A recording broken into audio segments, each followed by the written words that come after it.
Coming up in just a few seconds, Ryan Noonan, Connor Allen, Scott Smith, all from 4 for 4. You can check out their live show on 4 for 4 Bet's YouTube channel as well. That'll be coming up just after this live show. But I wanted to get them on the channel to A, help out the Pat Mayo Experience feed and Mayo Media Network. And since I have not been covering the NFL draft this year, that you want to get something. The guys with the best bets and the best mock drafts are probably the ones you want to listen to. All right, interact with the chat, smash the like while you're here, and a reminder, there's a Jets compilation of Cust and his reaction to the Jets for the past 12 months out on the audio feeds and on MMN YouTube right now. Additionally, I will be live with Cust and Jeff 8 p.m. Eastern time at the start of the NFL draft Thursday night here on Mayo Media Network. You want to jump in the chat, you want someone to watch the draft along with, we're here for you with that, all right? Smash the like again, like I said, and you need to be subbed in order to participate in the chat. Let's go! At Mayo Experience.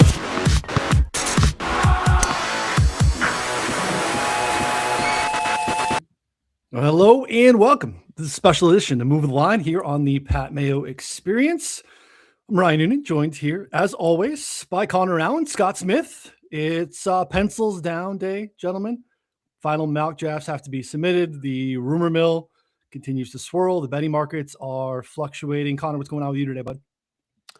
Yeah, it's been a stressful start to the week. It's been a lot going on here. I think I've stopped betting some of the markets that I was previously betting just to kind of I got it in plenty good here. So we'll talk about that. But it's been crazy. Like this next 24 hours, you don't really know what to believe. But things can change quickly, and someone hears something that could be entirely true. It's not, Jay Glazer last year, couple years ago during the Penix thing came out and was like, I think they're going to draft Michael Penix and surprise everyone. They did.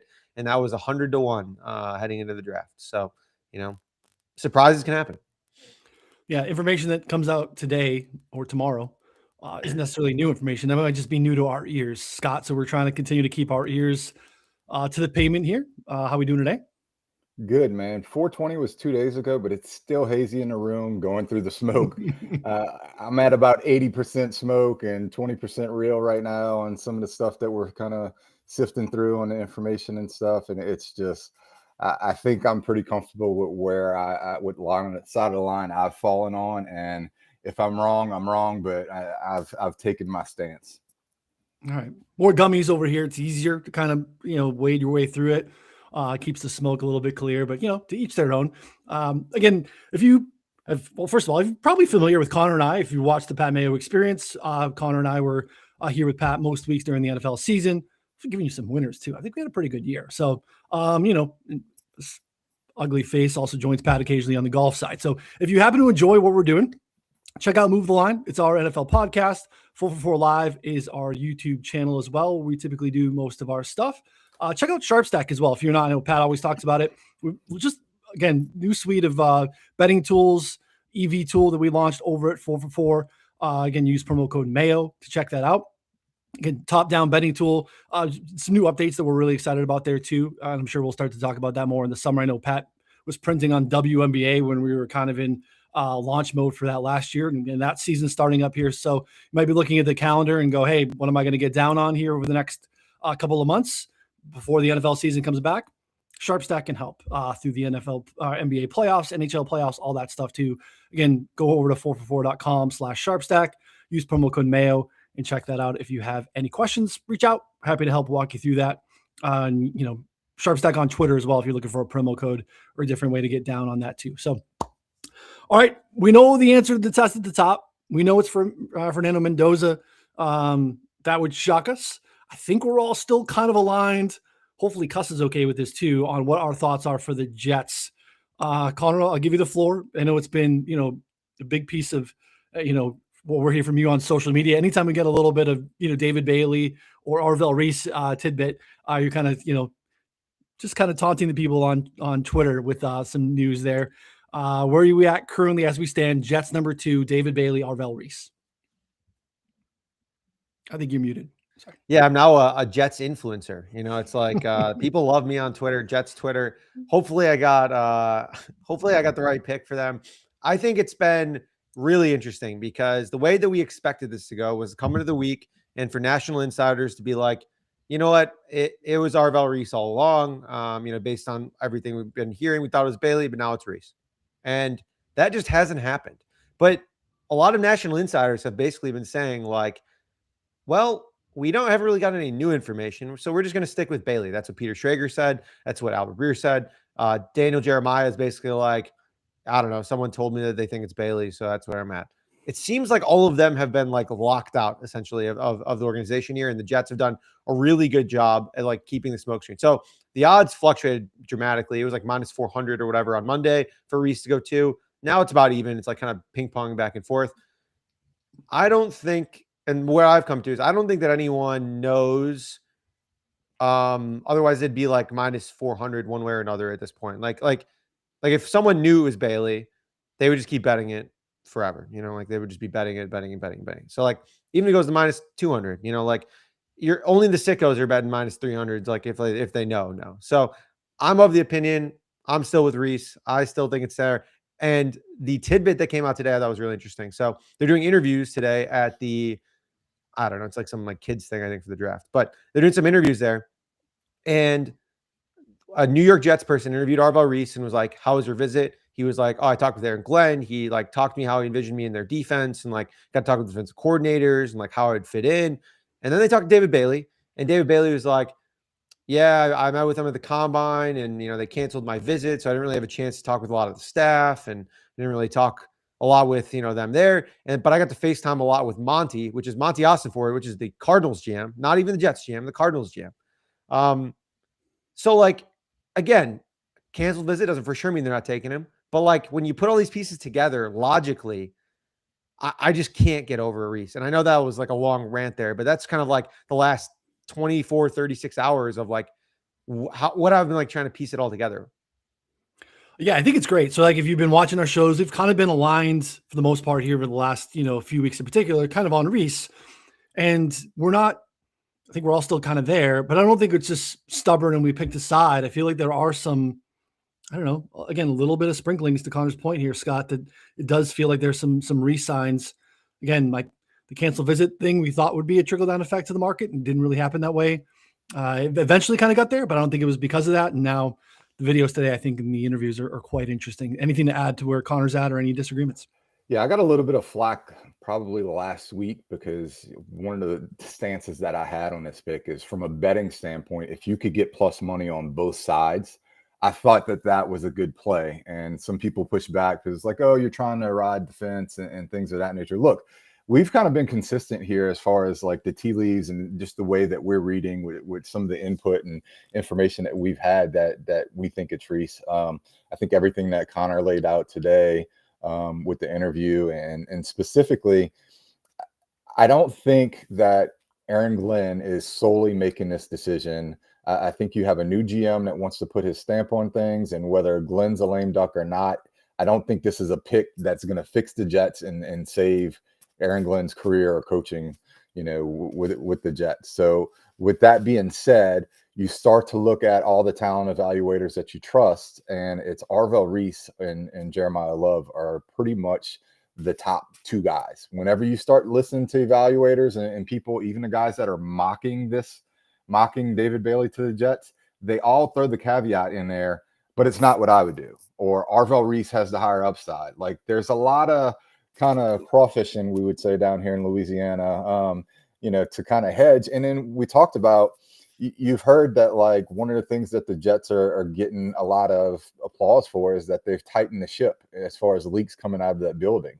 And if that's the case, then what you're getting information out of even the big national guys that are usually correct is they're getting it secondhand from other teams of what they think they're going to do. So even with a lot of these guys, look, I respect the hell out of Daniel Jeremiah, Schrager, but you start to look back on some of the mock drafts, and a lot of them didn't have Membu last year to the Jets. So I think there's outs. I think there's openings. I feel comfortable with going with Arvel Reese. That's 99% probably who's going to be in my final mock draft. And it's just at this point in time, I've picked which side of this line that I'm on, and that's where I'm going. Yeah. Still kind of plus money, right, Connor? Like it's pretty much a coin flip in the market, most places right now on Reese. And I think we, again, without having that be clear cut, I think that's a a bettable edge for us aligned here. Yeah, I mean, I just this is what I was talking about. Like, I just kept betting Reese at like plus 150, yes, like yesterday, and then plus 175, and then like just kept getting lower and lower. And I was like, all right, I have to come to terms with the chance that like maybe we're wrong, like maybe a logic is wrong, maybe our info is bad, maybe that's all that stuff. Now, again, like I never bet something big where I'm like, oh, it's like 1 point of failure, right? Like there's no single point of failure. It's a puzzle piece of like a lot of different factors and things that we talk about on here, and like different, and then like logic, right? Like, all these things have to add together, which I think there's some logic ones I think coming up too, that like we doesn't pass the smell test, but is saying all one way. So like, I don't know if you haven't bet it yet, I would certainly take a bunch of Reese right now. I mean, that's where I'm at. Again, like someone accused me on Twitter of like just tweeting too much and not betting enough. Like, I'm max risked. I don't have, I know it's like, it's one of those fucking goofballs, that's one of the sharp betting goofballs that is The not worth sharp betting betting on. goofballs. Yeah, Oh, I think I exactly. know who it is. Yeah. Sorry. Yeah. You know what it is. Sorry. But yeah, it's going to be an interesting Thursday. I don't think we have too much more on that, right? I mean, it's a lot. Yeah, we're there. And I think you guys are right. I mean, it is the entirety of this whole event, especially from a betting and mocking standpoint, is sort of a puzzle / Jenga situation, right? Like one leads to another, and all of a sudden it's like, well, they like this guy. We've done a lot of kind of like just trying to find if we can connect dots from previous years, and is this guy or any of these guys had tracking well to nailing this team? And you go back and you look, and it's like, well, no, but not because they were wrong necessarily, but because something happened in front of that pick. And then by the time it gets down to them, they didn't really have the chance to be correct on that player because different things happen. So that leads to the discussion at 3. And I don't know, Connor, if you want to bring up the big board here for us, or Jerry's got that for us. We're going to lock in, and then shout out to Underdog. Again, another opportunity. Everything I go to, I use promo code Mayo at any store I go to. I just assume that comes with a discount. Do it for Underdog as well. Promo code Mayo. Take advantage. We have Arvel Reese 2 to the Jets. Now, Arizona, this new drum beat, which I think we're kind of all pushing back on. Scott, I want to get your thoughts here, is that there's this Jeremiah Love discussion. And it was like, no, they're not going to really do that, are they? And then you get all the, some of the last national reports and last mocks from them, and we're getting more and more Jeremiah Love.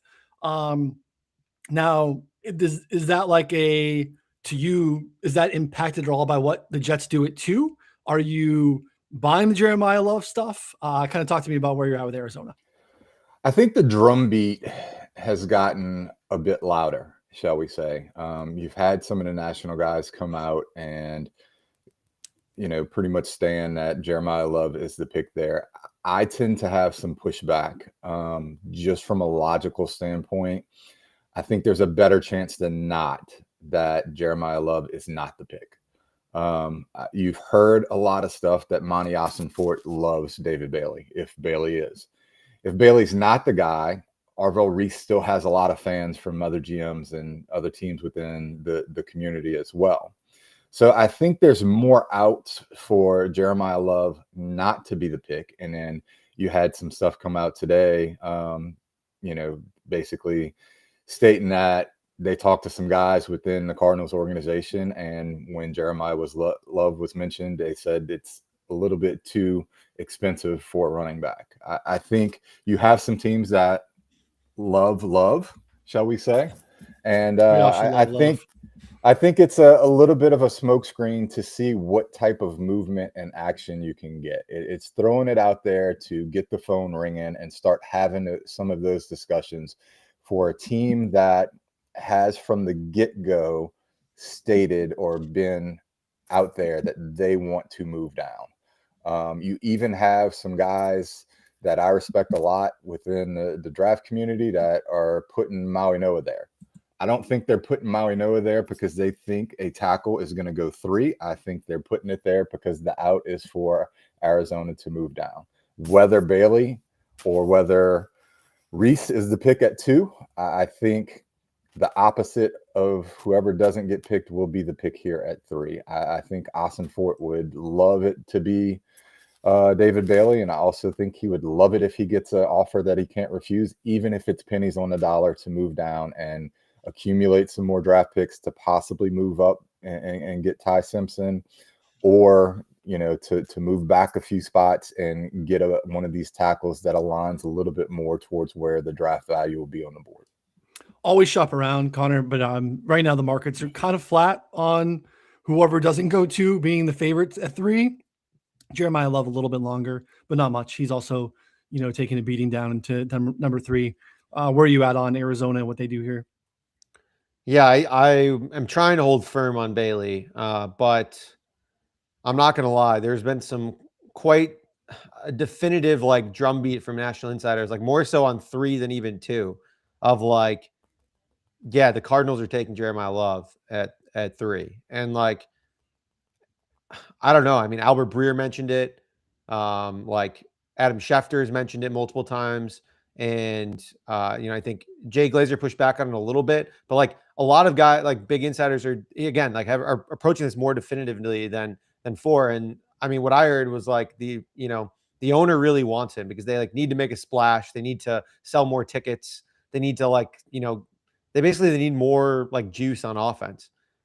And they've drafted it, the logic they keep saying is they've drafted defensive linemen in the last couple of years. They're fine. They don't do much. They're not moving the needle for them, overall. Is that correct way to build a team? Absolutely not. I mean, this is what are we doing here? It's amateur hour. Is this very possible for some gazillionaire to be I want fun, press the fun button, and we should draft Jeremiah Love? 100%. And so that's where I worry. This is one thing we talk about all the time. We worry about the owners getting involved here. The Bryce Young, CJ Stroud speculation, I think, comes to mind in previous years. But this specifically, I mean, I'm worried. I don't know. I have not made a decision at this point whether it's going to be Bailey or Love for me. But I've been flip-flopping him because honestly, I think I'm going to have the other one at 4. Whatever one I don't have 3, I'm going to have it at 4. Yeah. That was actually my reasoning for putting Jeremiah Love to Arizona in my first mock, was essentially push the fun button, where you have this lame duck situation with the general manager, new coaching staff with GM sticks, kind of to feel like you can sell next offseason to your owner to keep your job. Hey, look, we kind of went off the board a little bit. We took Jeremiah Love.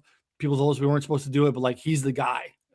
So I do kind of agree that there's a little bit of noise there. I also think they're insanely incentivized to put that smoke out into the ether, knowing that the Titans behind them at 5, the Giants behind them at 6, and even the Commanders at 7 are very much interested, and Jeremiah Love could easily be their first click. So for the Cardinals to sit there and not show any love publicly to Love would be, I think, malpractice as well. So I think we won't know until we know which of it is it, right? Is that been them kind of floating that out there to get feelers, knowing, again, they would love to trade down. They'd love to address offensive line, but I think we all think they're probably not sticking to pick at 3. So I'm okay with whatever you click here. Kind of agree that there's easy pick at 4, whoever's left. But Scott, I'll give you the 4. Are you going to do the same thing Connor is, saying that regardless of what we do at 3, the opposite guys at 4? Because there seems to be more Sonny Styles love at 4 that wasn't necessarily on our radar in the last couple of weeks. So what do you think?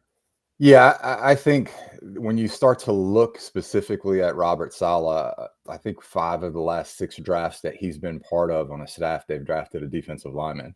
So I tend to think that if it is indeed Love at 3, it's going to be whatever defensive player is available there at 4. And I tend to think that it would be Bailey and Arvel Reese over Styles. And then the other information that you've gotten here recently is that if it were Arvel Reese, that it's possible that the Cowboys are a team that could be implemented as far as moving up with Tennessee to take Arvel Reese. So I think the top 4 is set. It will be some order of the 4 players that we are discussing.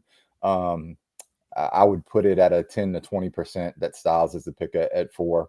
I think it's going to be one of these top 4 guys in some order. Yeah. I think right now Bailey's still a smaller favorite in this scenario to go 3. So I think let's go probably that direction here. I'm still leaning pretty heavily Bailey. I could be convinced on Love, but I'm still Bailey and then Love 4 to Tennessee. When And we have my to put our final mocks, what is it, like tonight at midnight, right? That's like Yeah. the huddle Yeah. report one. Yeah. my final thing is just thinking through it logically as far as the outs. I just think that Bailey or Reese, whoever it is here at 3, has more outs, whether that be Arizona drafting them, whether that be another team drafting them to like moving up. I just don't see another team, whether that's a Kansas City, a New Orleans, a Dallas. I don't see a team moving up to trade up to get Love in the Correct. 3 position. So for Agreed. me, Bailey just has more outs. Yeah. Fascinated by like what would happen in Arizona and that fan base if they drafted Arvel Reese, knowing, the Isaiah Simmons, Zaven Collins hybrid positionless linebacker thing that's gone pretty poorly for them with a couple of early mid first round picks in the last decade or so. So I think they would love to have Reese and to move on. But yeah, I'm good with Jeremiah Love too. The Sonny Style stuff to Tennessee, Connor, doesn't necessarily track with me. I guess like that people are wanting to draw the line of, I also like, not to push back on Scott, like, but also how often do we think that like Robert Saleh was in charge or had like a real say in picks that he's been a part of? Maybe a little bit with the Jets, but probably not a ton in San Francisco per se. So like that stuff is always like, I get it. We want to try to find strings that we can have. Sometimes I'm like, Aaron Glenn's not making a pick for the Jets. Like, I don't know that Robert Saleh had a lot of influence in the pick that was being made for San Francisco. So, yeah, I don't know. Also think of like defensive minded head coach, kind of old school. Hey, let's run the football. Best defense is a good offense kind of a thing too. And, running the football makes some sense there too. So, yeah, I mean, I think I'm going to put Love here, but I don't know if I feel great about it. I think they could go Styles. I think it's between Love or Styles in this scenario. I do think that if Bailey was there, that they would definitely pick Bailey. Let's see. We're seeing, that's dropped a little bit. Love still plus money for the most part, just barely like plus 110 or so. Sonny Styles 2 and change or so to go 4th overall. Again, some of us love those bets a little more than others. We've touched on that on our podcast. Connor loves those exact pick things. I think I just have too much PTSD of really good handicaps being burned by a trade, and then you actually were still directionally correct on who the team ends up landing, but because they traded, you actually missed the bet. So shop responsibly. We got some exactas coming up. It's coming. Don't worry. All right. So let's go Love. And now we're to the Giants. I'm also fascinated to see what happens here. So we did a pod on Monday, basically trying to hone in on the top 10 now that the Giants have 2 top 10 picks. And because what the Giants appear to be interested in doing at 5 was something that was kind of off of our radar up until that point. That was the Jordan Tyson stuff. Jordan Tyson having not a full pro day, not testing, but running routes. Giants apparently enamored with him. There are some teams right behind the Giants here. Mostly the Commanders at 7, Saints at 8. That could be very much interested in a wide receiver or Jordan Tyson. So it feels tricky, Connor, if Tyson is the guy, that they'd be able to sneak him down to 10. The thoughts of the Giants moving up from 10 to, kind of slide back and double click the guys they want makes sense too. They don't have a ton of capital, but where are you at now, Connor, on what you think the Giants do at 5? Yeah, so I am going to have Tyson here in my final mock at 5. I've pretty much made the decision. And for a couple of reasons. I think we talked through it a little bit last time. I think from everything we've gathered, like information wise, with like the big guys of some people saying that they don't want Styles at all. Maybe that's smokescreen, but there's been like 3 to 4 different people saying that. But when you think about like who you can get where and like positional value of like just like generally a draft, if you have 5 and 10, I think you're more likely to get Tyson and then one of Downs, Styles, or Mansoor Delane at 10 than you are to get Styles or Downs at 5 and then Tyson at 10. Just based on the way the boards shook out with the Browns ripe for a trade down. I don't think that they're going to pick a wide receiver. With the Commanders ripe to pick a wide receiver or trade down with someone else picking a wide receiver. And then the Saints, apparently very much in the Jordan Tyson sweepstakes as well.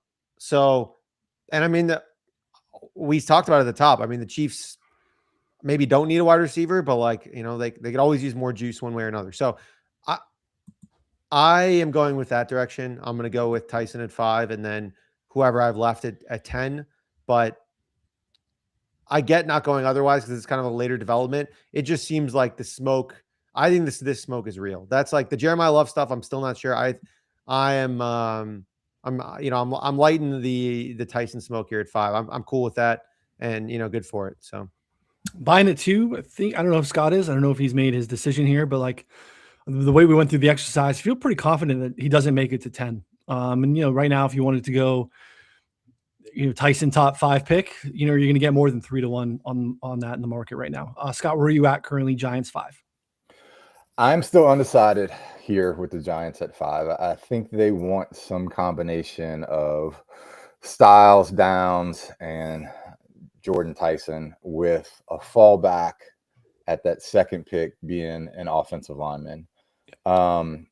The thing that has gotten me a little bit more interested in Jordan Tyson being the pick here for the Giants has nothing to do with the Giants and more to do with some local information down here in New Orleans area. And look, it's been very heavily slanted towards Jordan Tyson. Nick Underhill has been on the Jordan Tyson bandwagon for New Orleans.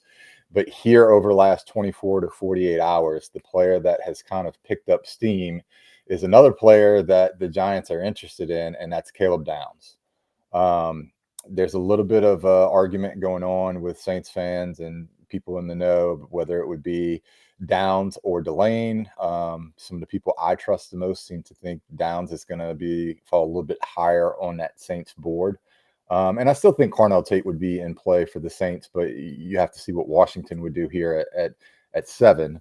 But with the pickup of the Caleb Downs combination, to New Orleans and some of the buzz that's come up around here lately, that's making me wonder if the Saints are preparing for Jordan Tyson to be off the board here at 5. I have not finalized how I feel about this pick because a lot of this Sonny Styles stuff has come up late to where the Giants definitely don't want him. Washington would pick him. I've kind of felt like if the Giants pass on him, Washington would pick him. But then you've had the other buzz there with Tennessee. So I don't know exactly. I'm starting to feel a little less confident about Styles being the pick at 5 and some of the tea leaves kind of connecting Jordan Tyson there. Yeah, that tracks too. I guess we'll get to the Saints when we get there, but I'm good on the Tyson stuff too. The Giants not being in on Sonny Styles would surprise me, but I will also be mocking Jordan Tyson 5 to the Giants. And I think, again, right now you could find between 3 and plus 350 on Jordan Tyson to be a top 5 pick. And I think that's, again, speculative sprinkle that I think is pretty interesting. And I will say first receiver. Yeah, first receiver. Also, I think on his mock with like the local Giants guy where he's been pretty good the last couple of years, Schrager said he thinks it's going to be Tyson 5, Delane 10. Those were his 2 guys. Those are also 2 guys that I was hearing as well.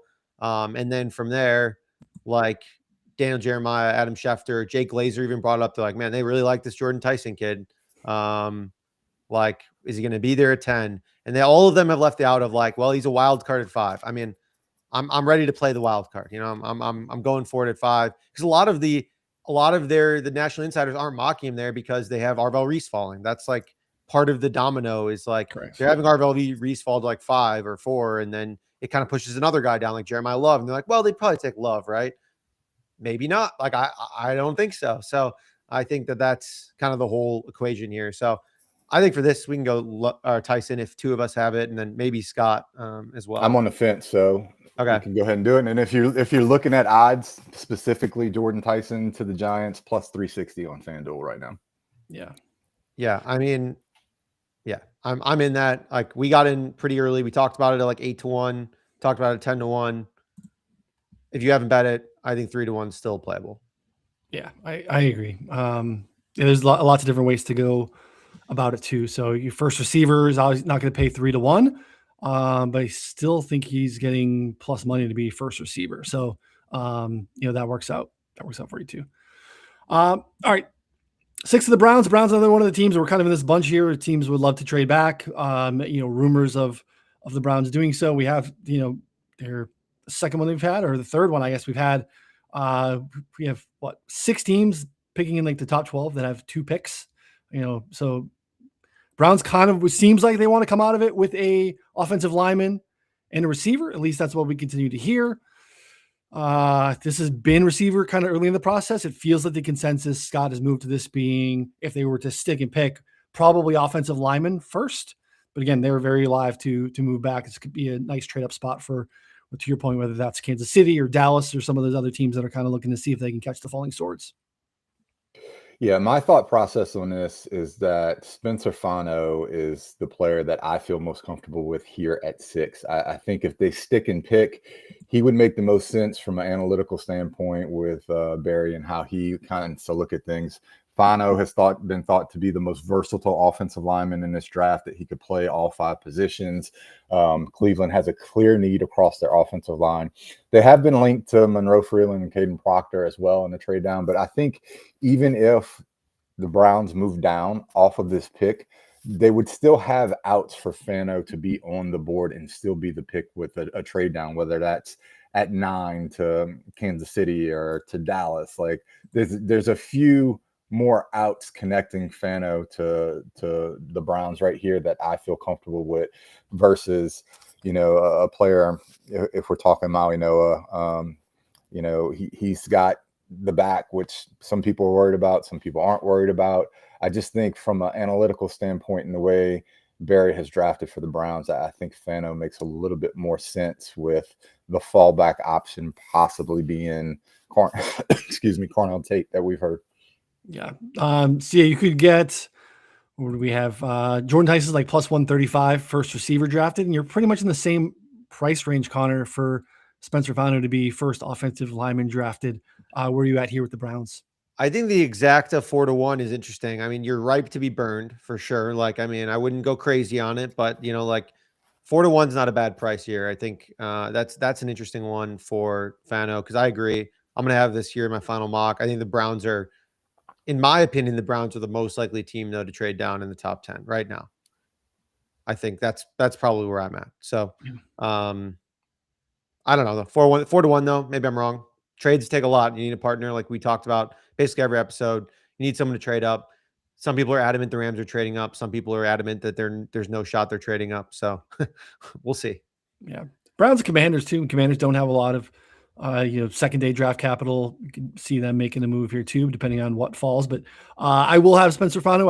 I would not be surprised at all if it's not at 6, but I feel like they seem to be a little higher on him than maybe some other teams are.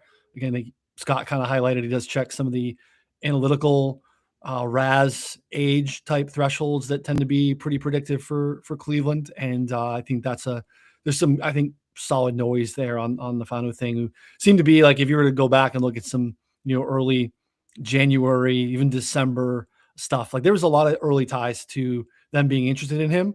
And he's kind of risen through the process. So you just get too cute. Like if you identify this as your guy and you see the wide receiver board a little bit differently, I get why the Browns would be okay just being like, hey, we gotta pick a lane here. And then I'm okay with seeing how the board falls at receiver. I think you probably say they'll have a couple of shots there versus maybe landing the offensive line kind of fall. Because again, transitional year, I would think, for the Browns again in that division. Real quick too, before we go on to 7, I forgot to mention this. This 1 through 5 pairing exactly right now is 19-1.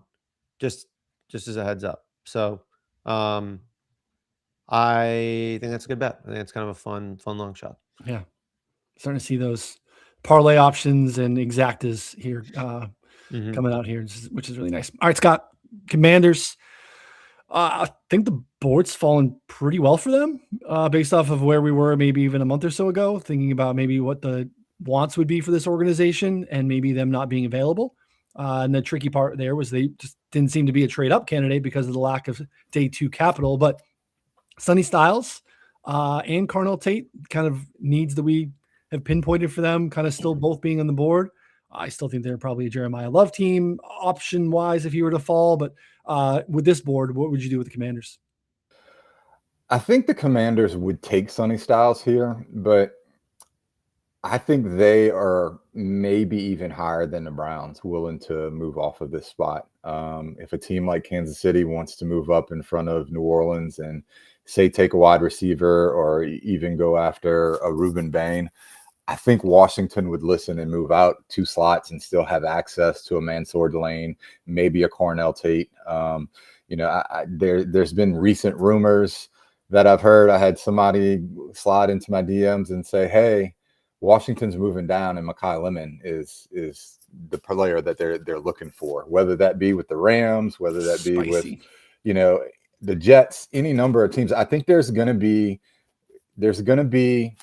phone calls made. I think you have the Cowboys that are interested in Sonny Styles. I think you'll have a team like the Jets that are interested in a Carnell, Tate. I think some of these teams will be looking to get in front of a team like New Orleans. And outside, and this is just in the back of my head, an outside team that I think could be sneaky to move up here in the top 10 would be the Minnesota Vikings if they coveted a player like Caleb Downs. You've heard Dylan Theneman like consistently mocked and put towards like the Vikings, and I just think you could have a situation where Flores values Caleb Downs a lot, and that just on the outskirt, I think that's something as a dark horse team to watch here with this draft. I do think Washington's top move is to recoup some draft picks, and if they can do it and moving down a couple of positions, I think they're going to do it. But with the way this board is falling, I would pick Sonny Styles here for Washington. Love it. I think we lost Noonan there for a second. I agree. I think we can go roll with Styles here. Yeah, totally agree. I think Styles makes a ton of sense for them in this scenario. I think 7 is kind of their floor, like its floor. It seems like almost. I guess maybe 10 is probably his true floor. I would be surprised if he gets past that. But Styles makes a ton of sense here, and then it puts us in a scenario here where the Saints have an option to go with Carnell Tate. They have an option to go with maybe Ruben Bane. Maybe it's Mansoor, Delane. I think you brought up some of the Saints options. Like, Scott, who would you go with in this scenario here? Because I think all of them are pretty good options, to be honest, for the Saints. Yeah, I tend to think that the Saints really want a wide receiver. The Caleb Downs stuff is really getting to me. I've been of the note that while they do like Carnell Tate, they probably have Jordan Tyson ranked ahead. I think the Saints are a team that's a little bit more comfortable with Jordan Tyson's injury history than maybe what some other teams are. Tony Pauline's a guy I absolutely respect when it comes to certain teams. He's been doing this for over 25 years. Just in the last 24 hours, he's reported that he doesn't expect the Saints to take a wide receiver here in the first round and thinks that will be in the second round. And one of the players that they've been heavily connected to in the second round is Shug's former running mate, Chris Bell from Louisville. I know that they have done work on him, and that would kind of jive if they are indeed the big player for Caleb Downs. I'm struggling because I feel like I'm going to have some combination of Caleb Downs, Jordan Tyson, and Sonny Styles as 2 of my final 3 for the Giants. But I just come back to whatever player slips through the cracks for the Giants is going to be the player here for the Saints. And so right now I have that as Caleb Downs. I struggle with this one because it doesn't, again, I'm never gonna fight with Nick Underhill on Saints reporting. Like, that's a fight I'm gonna lose. So Nick Underhill being in on the Caleb Down stuff is, I think, telling. I just look at that roster and I go, man, Mansoor, Delane makes significantly more sense. Again, 1 year at LSU, but LSU product. You definitely significantly more needs on that roster at perimeter corner than I think at safety, considering some of the investments they've made recently in the draft and in free agency. So I have a hard time kind of seeing where Downs fits in the short term or even long term, where you've got multiple guys signed for multiple years there at safety. But look, I mean, Underhill reporting is Underhill reporting. So Ruben Bane makes a lot more sense there to me. So does Delane. So does Tate, because we've been on receiver. But this gets real tricky where it's like, some of these teams feel pretty easy. Now all of a sudden the Saints don't feel easy, Connor. Yeah, I don't know. I think I'm gonna have Tate here. And I mean, this is almost my exact mock at this point, at least what it's like trending towards. I'll probably have Tate, but TBD, maybe Downs. Yeah, I have Tate. the Downs thing would throw pretty big curveball into stuff, but I get it. I mean, like this is, I've been kind of pushing on this with you guys here offline for a bit. Is like sometimes we get so caught up in this process, and then a lot of stuff that we just thought was real through the college football season and then like January, I don't think the teams move off of that a lot. And then we've heard some stuff like, yeah, a lot of these teams have their board completely set by end of February or end of March. Early April is just kind of like they kind of wade the waters, and they're probably not taking in a ton of new information. So like I understand a player like Downs who didn't necessarily wow through the process, isn't like an electric athlete, but like just repeatedly for years has just been considered one of the best prospects in this class. Just the team kind of holding on to those priors. I mean, like, yeah, no, this is a consensus top 5 player in this class.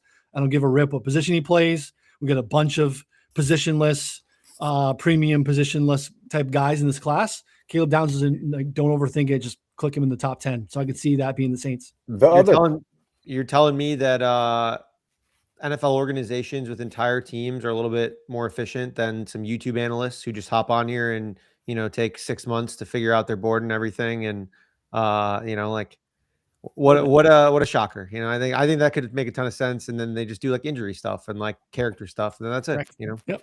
Yeah, one of the things I was going to hit on, and somebody in the chat just asked, I wonder if Loomis would take Falk over Bane. Just before we came on air, Mickey Loomis had his press conference, and one of the things that absolutely stood out to me was he said, we're not in the business of taking exceptions and outliers. I felt like that was a direct knock at Ruben Bane with his short arms and, what they're looking at. And specifically, he's like, I wouldn't last in this business if we made a habit of that. Does Caleb Downs fall into that position? We hear about how much he's basically a coach on the field, calling the defense, and how smart he is, and the IQ and the team captain, and all of the superlatives that you would hear about him as far as a positive. But you've got a 10 percentile like reach and arm length and no testing. Not that he's a bad athlete, but I think if he was going to knock it out of the ballpark from a testing or elite trait standpoint, he would have ran and he would have done some of these tests. I hear that he's got a little bit of a knee injury, but that's not a concern to many of the teams that are considering selecting him.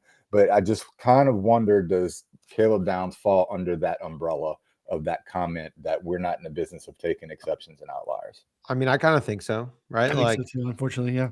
I mean, yeah, he's not like, he also like Mickey Loomis drafts like mega athletes, if I remember correctly, just like crazy athletes. I don't think that Downs or Bane fits there. I mean, like we don't have full testing on Tate. Yeah, we don't even have full testing on Tate.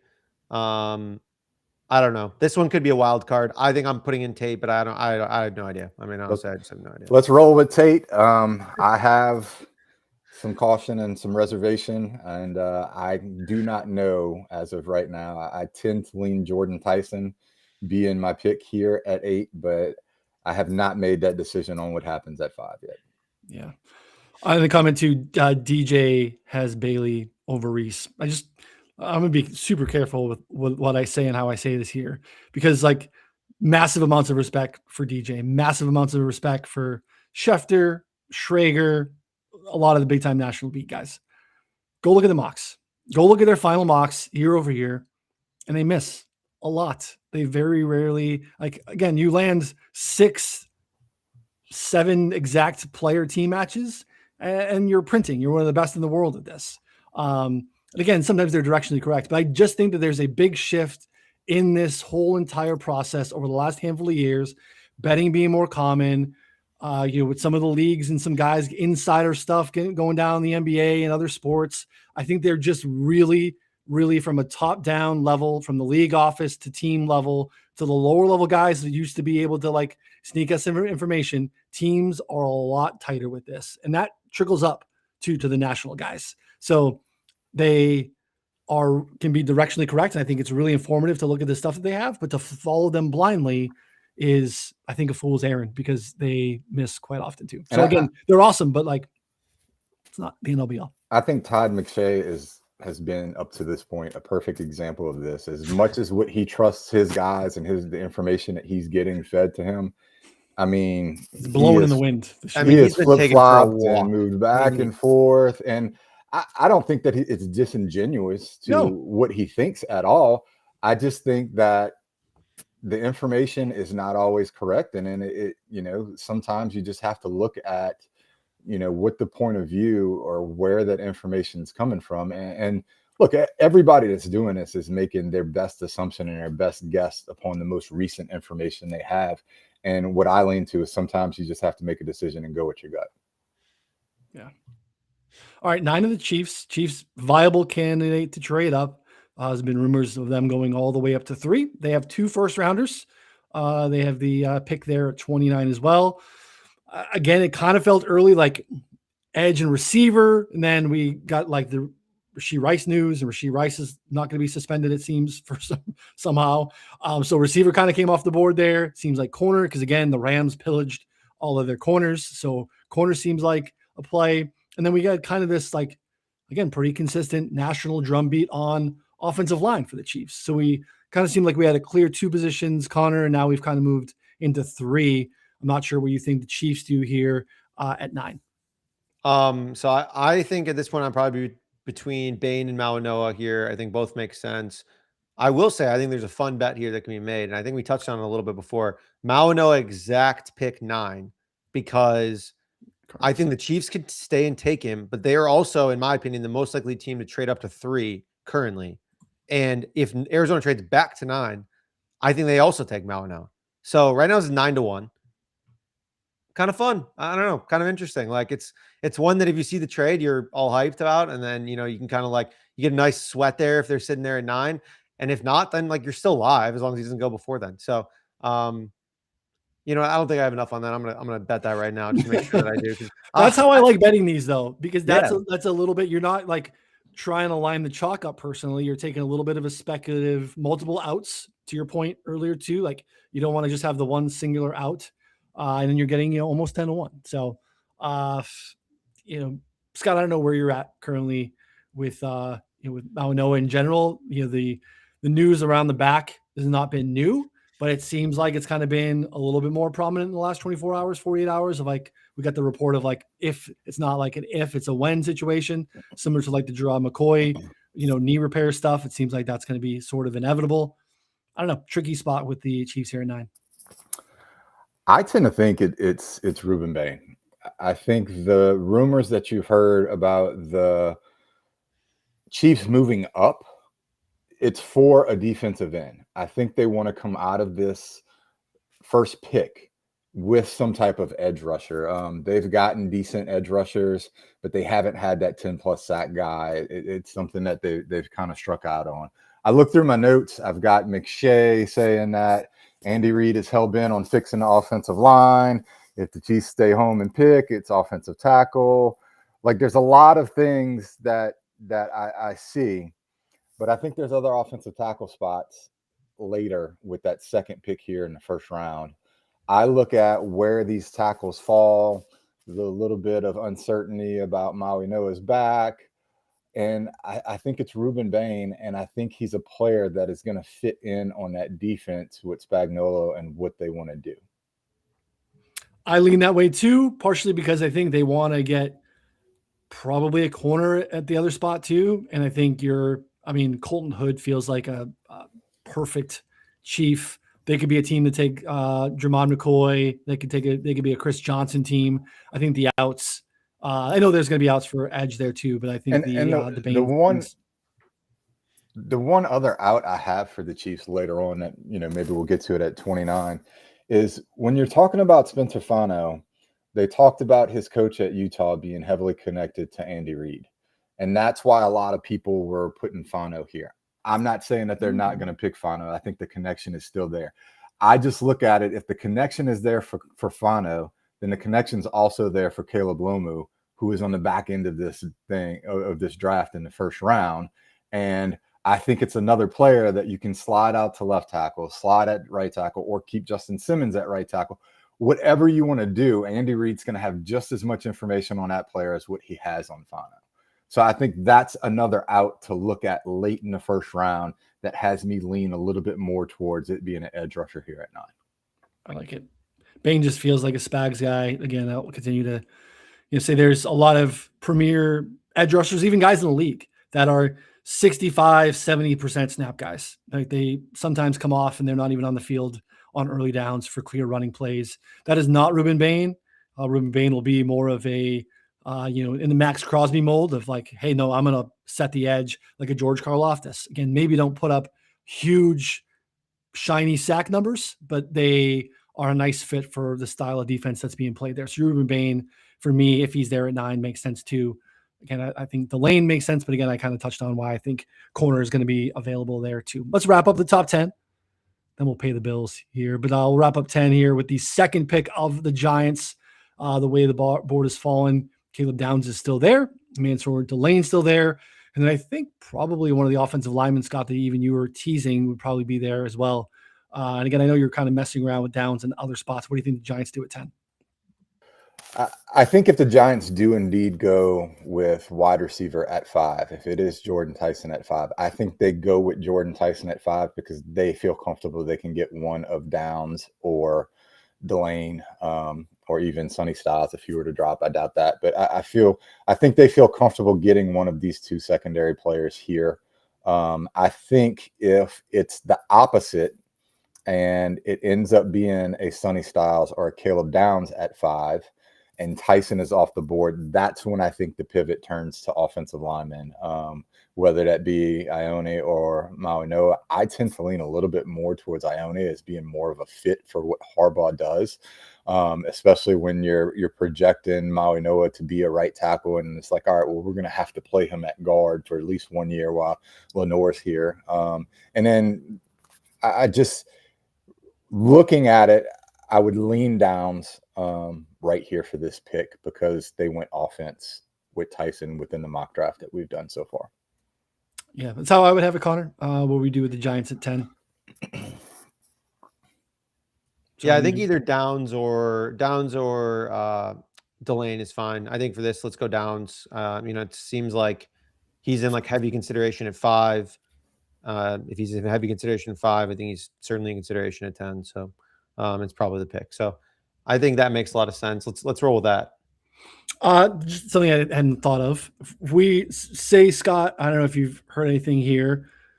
If the Giants were to go defense with the first pick at 10, and then one of the things that's really fascinating with Carnell Tate is we can't find anyone that loves Carnell Tate. That's just like, no, this is a Carnell Tate team. This is Carnell Tate's floor.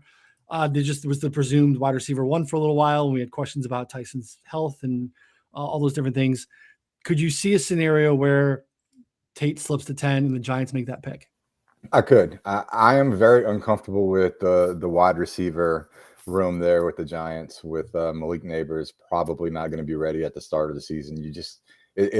I say you can't roll out there with what they have, but then the next team that we're going to be talking about, Miami, is rolling out there with stuff that's much worse unless they address it heavily within this draft. So I could see Carnell Tate if he slides down and they go defense first and the dominoes start to fall where it's Jordan Tyson to the Saints and then say Kansas City still goes with Ruben Bane. I could see Carnell Tate being there. Connor, anything to add? I don't know if you have any thoughts there. I had not thought of that happening, but like, I think they might go O-line. I think that's like actually maybe another reason that they would take Jordan Tyson if they're comfortable, if they really love Tyson and he's like the best player on their board and they're fine with some of the offensive lineman guys. I mean, they're taking Tyson and then taking like Vega or Fano or someone else. Like just I don't know if the defensive guys aren't there that they like. So what's a Carnell Tate first round price right now? First round? I mean, for top 10. No, sorry. He's just slid all the way to the first round. No, sorry, that was aggressive. Quite a jump here. Top 10. No, I'm sorry. The problem is there's so many different tabs here. It's going to take me like a minute to find them. So maybe we can talk about that after the break if you want. Yeah, let's pay the bills. We'll be right back with the no top 10 Carnell Tate odds right after this. Starting something new is terrifying. I remember right before launching this show thinking, what if no one listens? What if it completely flops? And that's something that has persisted every time that I hit record and go to edit a show, even as I'm recording this right now. It never goes away. But taking that leap ended up being one of the best decisions I ever made. And honestly, having something like Shopify back then would have made it a whole lot easier. Shopify is the commerce platform behind millions of businesses. Whether you're just getting started or scaling up, you can build a clean, professional store with ready-to-use templates that actually match your brand. No coding headaches. And it's not just a storefront.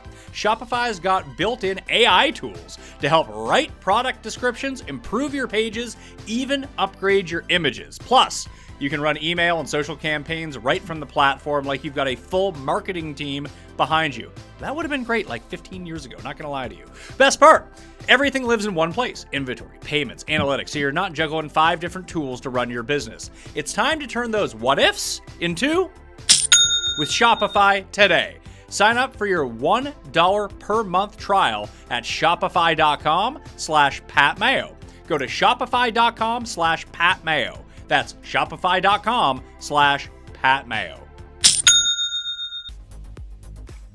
The change of seasons always gets me locked into that mode where I want to clean everything up, completely locked in, house, schedule, all of it. And this year, I realized my finances actually needed that same reset. Let Monarch do your financial spring cleaning for you. One dashboard that gets your entire financial life organized. No more clutter, no more mess, no more scattered logins, just accounts, investments, properties, and more. All in one place. Get your first year of Monarch for half off, just $50 with promo code PatMayo. For me, the big eye-opener was seeing my cash flow laid out. I thought I got everything dialed in, but Monarch showed me that wasn't so much the case. My savings rate had quietly slipped while my spending crept up. Happens. Let's get that fixed. I can do that with Monarch. Just fixing that got me back on track. Weirdly enough, my favorite feature turned out to be their weekly AI recap because it flags anything weird, spikes in spending, changes in net worth, so I'm never out of the loop on my own finances. Monarch isn't just tracking, it actually helps you plan ahead and stay accountable. Use code PatMayo at monarch.com to get your first year half off, just $50. That's 50% off your first year at monarch.com with code PatMayo. I just noticed that that Tim and Pat have been, texting back and forth, and that Tim has called David Bailey Reggie White 2.0. So, Reese is going. Reese is locked. Reese is the pick. Feel pretty good about that all of a sudden. Thanks. Thank you guys. So, all right, Connor, any update on the price there for Carnell Tate not to be top 10? Yeah, it's not that good. It's like 5-1. Yeah, I think I'd want more. I'd want more too. Yeah. Yeah. All right. I mean, yeah. Miami, first of their 2 picks. We've touched base on Miami being a new regime over from Green Bay, who's been very athletically inclined, big Raz team, big trenches team, big versatility team. That's actually been part of the problem for me is with Mansoor Delane available still. Looking at that cornerback room, going, man, what a massive upgrade. But it doesn't feel Packers-ish to me. But Scott, where are you at currently on the Dolphins here at 11? Look, you hit the nail on the head, and I tend to agree. It just doesn't seem like what the Packers would do. I think Francis Malanoa, local product there out of Miami, makes a lot of sense for them here. Or even if, you saw Spencer Fano drop, I think he's another player that make a lot of sense. The player that's on the outside looking in that I have a little bit of excitement towards would be Makai Lemon, maybe. They need wide receiver, but I think that's something that they can address later on in the first round. So I tend to just go with the player that aligns with both their needs and the scouting reports, which would be Francis Malanoa right here. Yeah, I agree with that too, Connor. Any thoughts on Miami?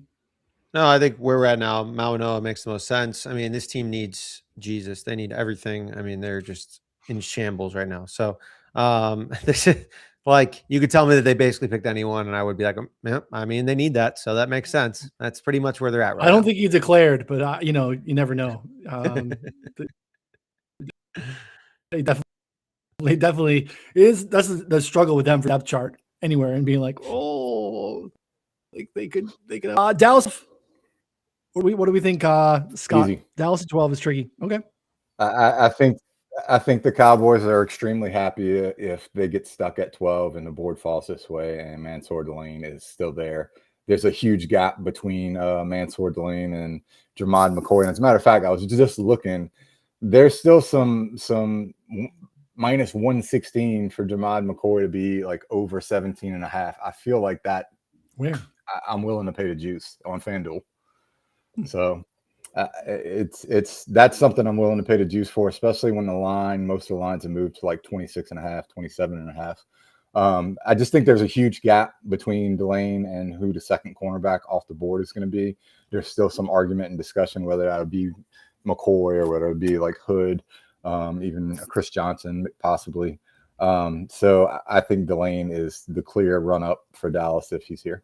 Yep, I agree. Just kind of a teardrop defensively, like you said, pretty much at all positions, right? The next edge isn't clean, the next corner isn't clean, and we know that they want to, seems like they want to double tap defense there. So pretty clean and easy. Yeah, I agree. I don't have much to add there, honestly. I think Delane this mock as a move. Downs would be interesting for them. That'd be about it, honestly. Yeah, kind of feels like the floor for Downs, Delane, kind of all those, probably even Ruben, Bane, like kind of the end of that top tier of defender. Dallas will take whatever's left. All right, the Rams have felt like one of these spots where, like, you touched on Minnesota earlier, where like good chalk possibly. Makai Lemons felt like good chalk. It makes sense. Peter Schrager mixed it up in his mock today. There have been ties historically with Schrager and the Rams. I will note that Schrager has missed the Rams pick the last couple of years, even though there are ties there. But Makai Lemon makes sense. But I mean, look, I know we all want to find a home for Kenyan Sadiq because none of us know where to put the guy. So that was what Schrager did here. There's also been offensive lineman discussion here too, Scott, on the Rams. And then obviously them being a viable trade up candidate for one of the few spots that are one of the few teams that are actually looking to trade up. We talked about no teams really loving Carnell Tate. I think this is a team that would have more interest in Tate than most. The whole Makai Lemon thing has just felt too chalky for too long. I've listened to some good arguments talking about Les Snead and that whole front office being able to identify players and traits that they like in the later rounds. They've been one of the better drafting teams when it comes to that. You look at how they identified Puka Nacua and got him here. And I think there's some other players at wide receiver that may fit that. I tend to start leaning a little bit towards Monroe Freeling.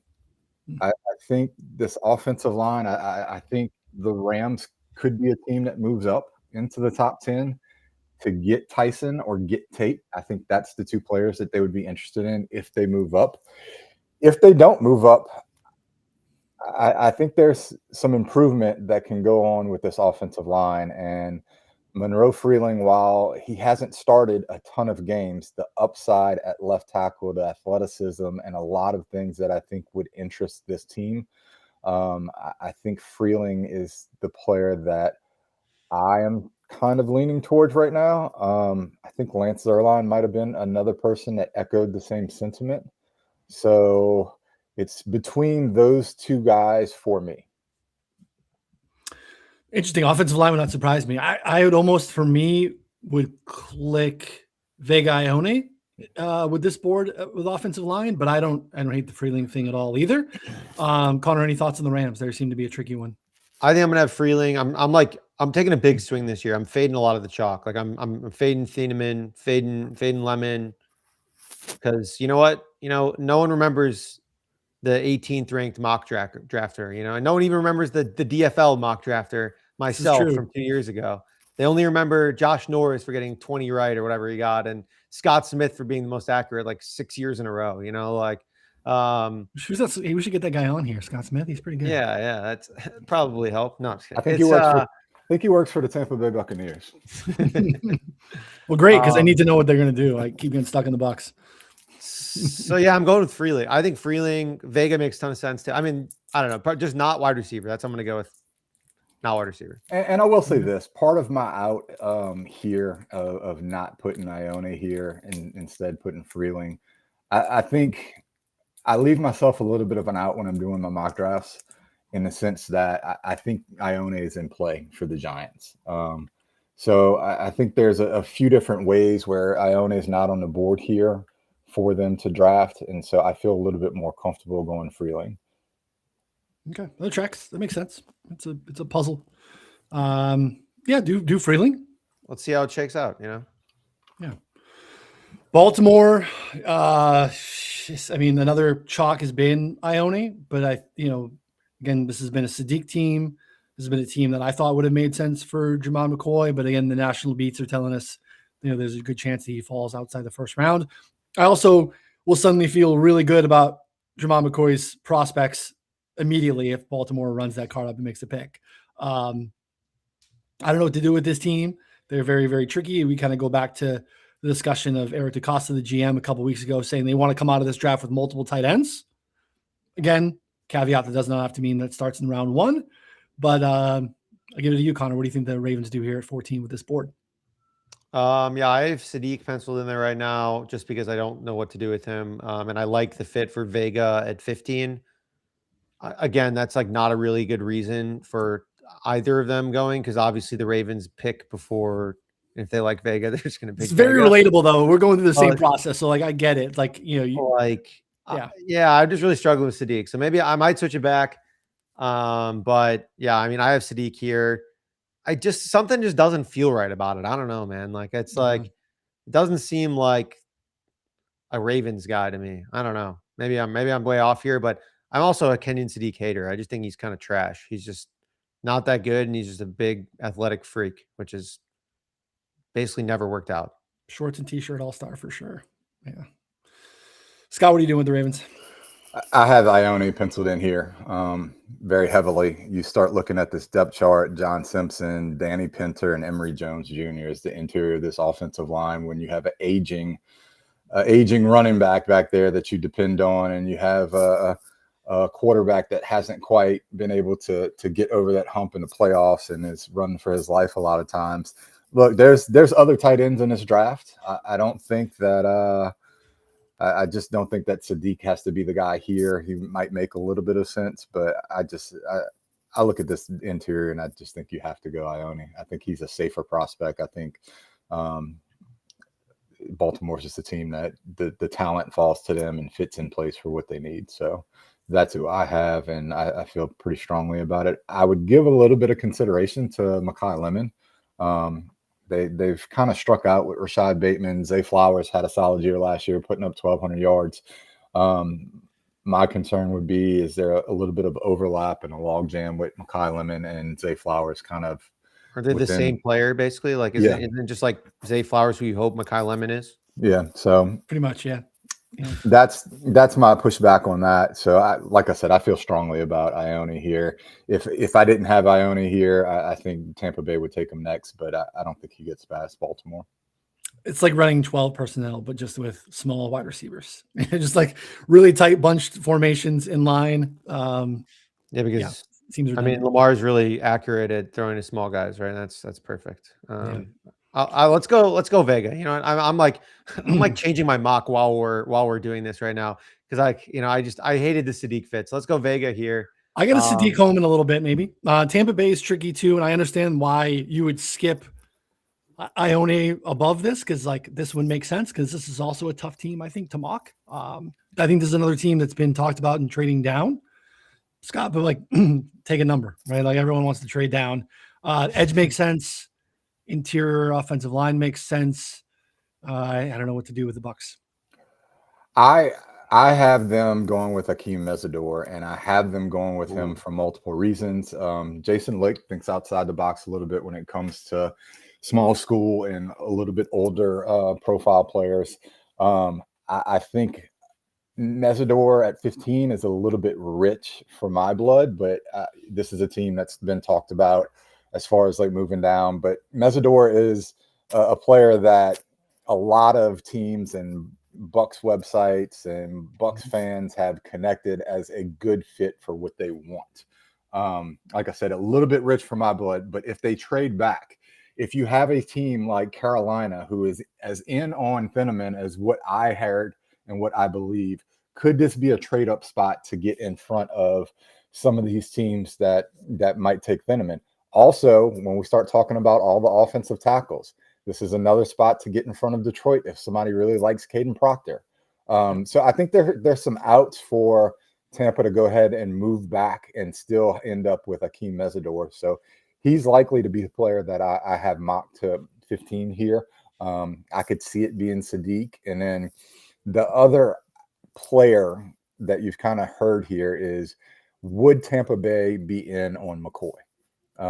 There's a little bit of a need there. But they lost Jamel Dean, so it would depend upon the medicals. I'm not going to have McCoy this high. I'll have him later on towards the end of the first round. But I have Hakeem Mesador as a fit in the need and a player that I think they would like. I just think there's an out to take them here.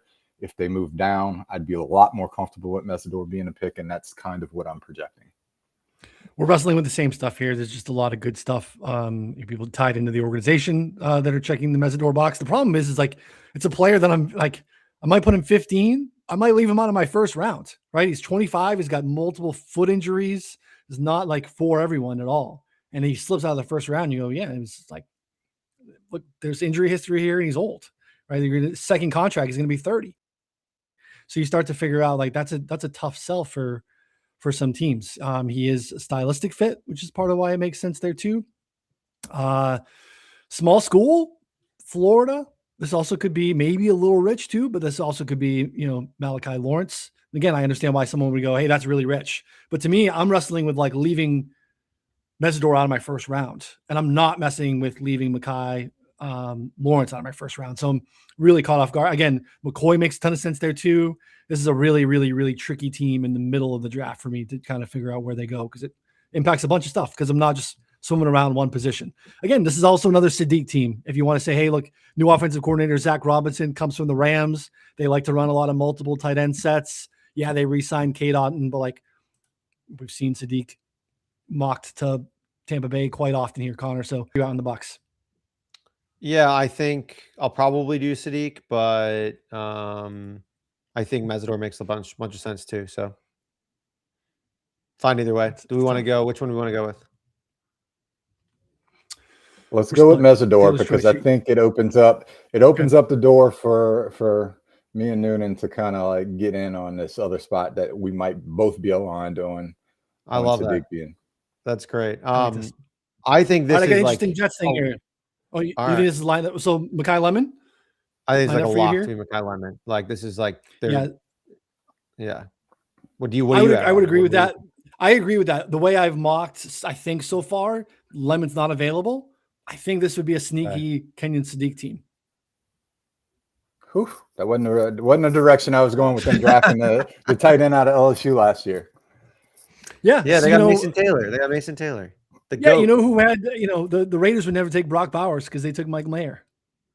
Brock Bowers is special. He was a ball player in college. But Sadiq is like a big slot more so than he's a, inline tight end, right? It's just kind of like Brock Bowers is, right? But I think what we continue to hear is they're in on pass catcher. But then we also hear they don't love Omar Cooper. They don't necessarily love, Denzel Boston or Concepcion or something like that. So again, part of it is just like trying to read some tea leaves.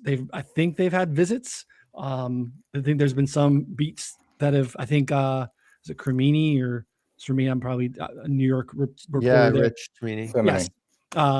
I think I've seen multiple things of him doing spots where he's talked about them being interested in Kenyan Sadiq. So I think this is kind of his landing spot in this 13, 14, 15, 16 spot, which is kind of why his over-unders right in the middle here. I just think I think it's an option. I also think they're actually kind of a sneaky Thieneman team too. Or if they liked McNeil Warren, I could see them going safety as well. I know we've mocked like McCoy and we've mocked Chris Johnson. We've got some pushback from Jets fans, but like, why in the hell would we know what the Jets are going to do at 16 when we don't know what they're going to do at 2? What gives you the idea it's a Thieneman team? I just asked because on other shows that we've done, you've kind of pumped up Malachi Moore as them being kind of high on him, and they have Minka Fitzpatrick and Andre Cisco. I think I read something when I was looking at the Sadiq, and I've seen some Thieneman stuff. I like Malachi Moore. I think they like Malachi Moore, but some people seem to like Dylan Thieneman maybe a little bit more than I do. So I'm not mocking him there, but I've seen more than I was thinking when I tried to dig into this middle section of who in the world would the Jets take at 16, because they've been really, really hard to kind of find a home for if like the Cooper chalk and some of those other things that were kind of populating for a month don't seem to make sense now. Yeah. I tend to think Cisco's a bum. It would be Malachi Moore for them, I think.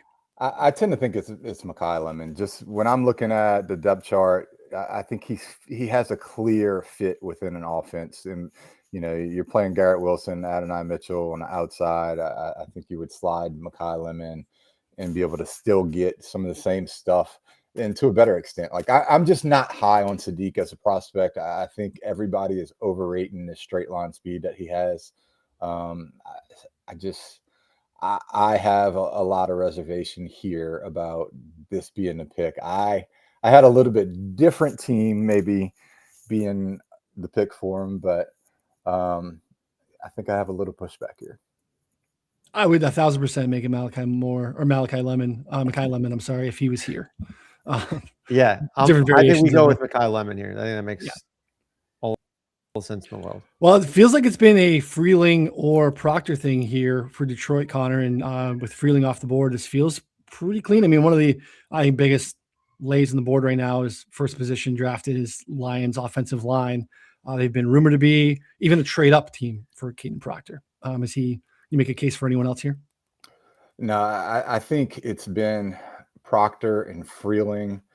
There are some Detroit fans that like a Keldrick Falk here and think that he would be a good fit. Edge is a need. Sure. So I would be between these two players here. I think there's been a little bit more of a connection with Proctor being the pick.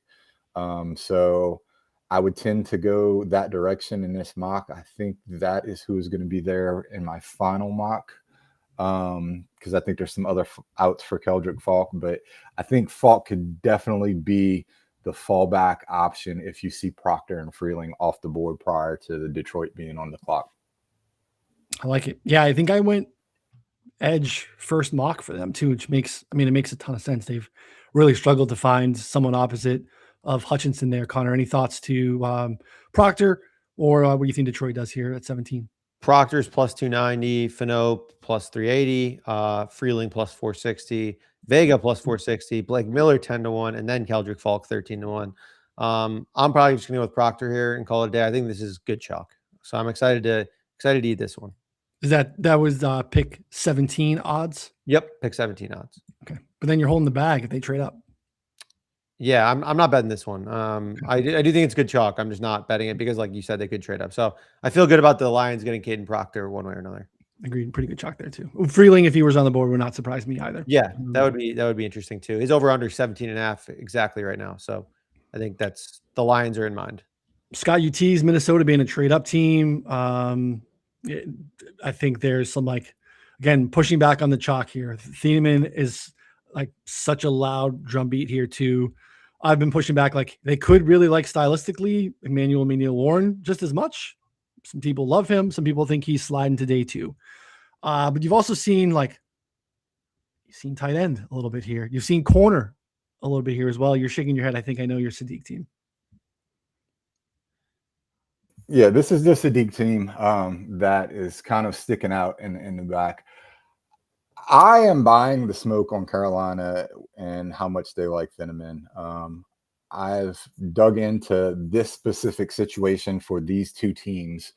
And in my mock draft, one's going to have Sadiq and one's going to have Dylan Thieneman. And right now, I tend to think Carolina is going to make a move to move up a couple of spots and get Thieneman. There's a lot of smoke there. The other player that I would kind of connect to Carolina, I think Cooper's getting a lot of run there as well.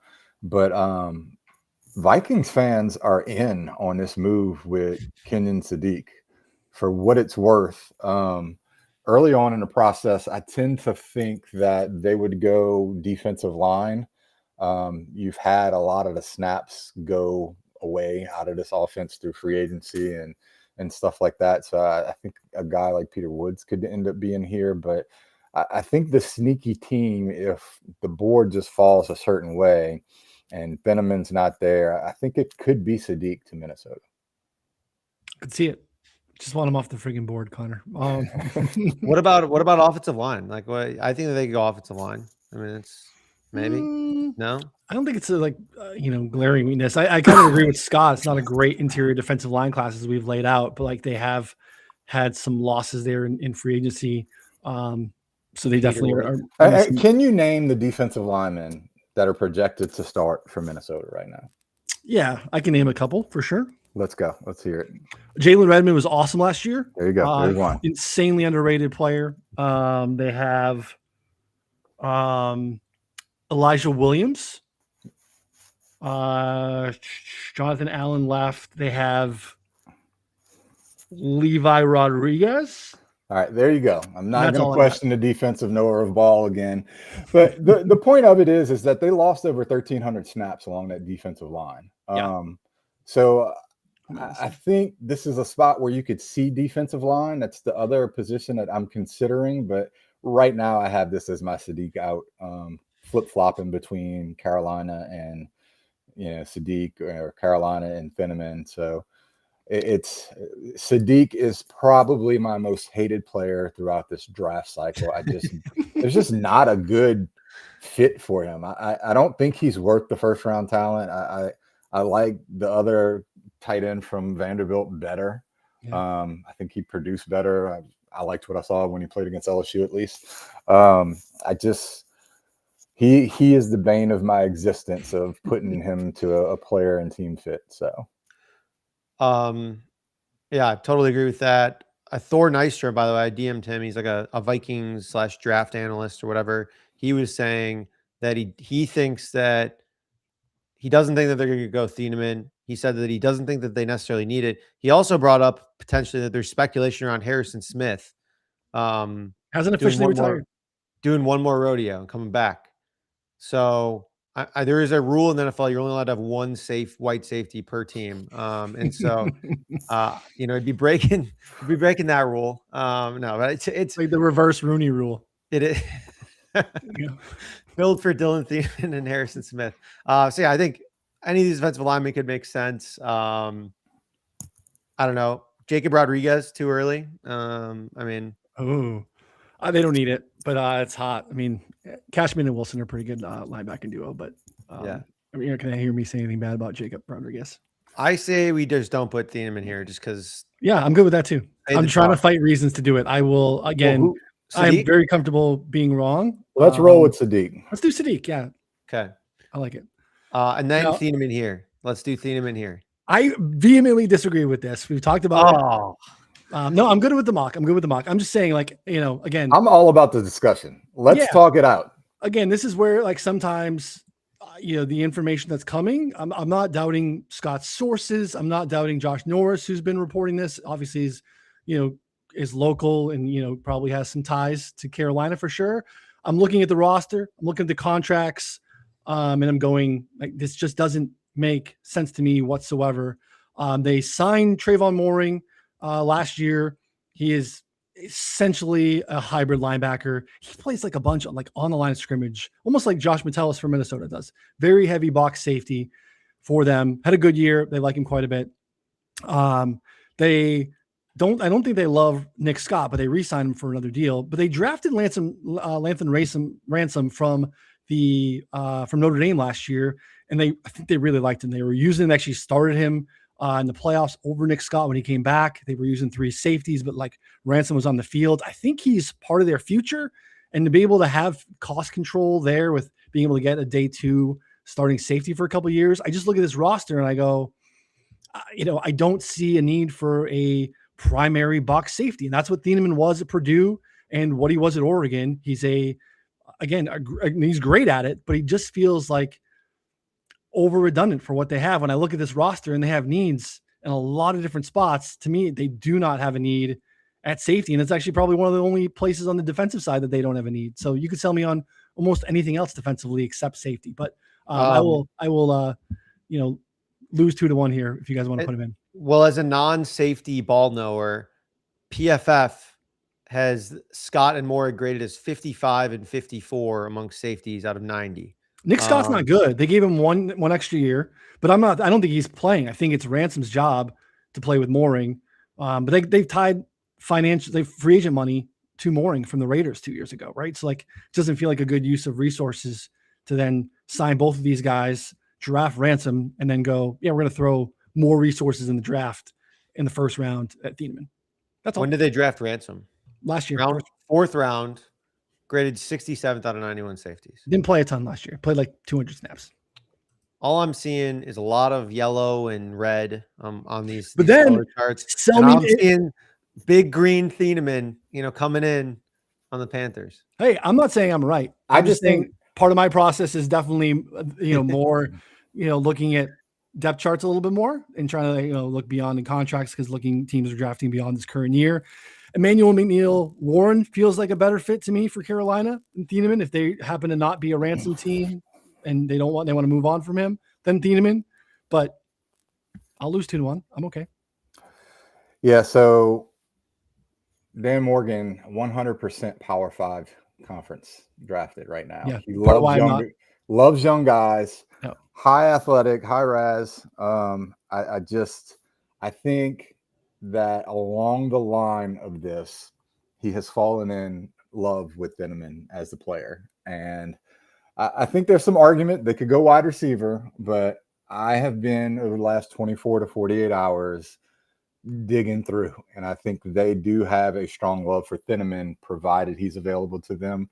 Or do they maybe move up a couple spots in front of a team like Minnesota to get him? So he's who I currently have in this slot.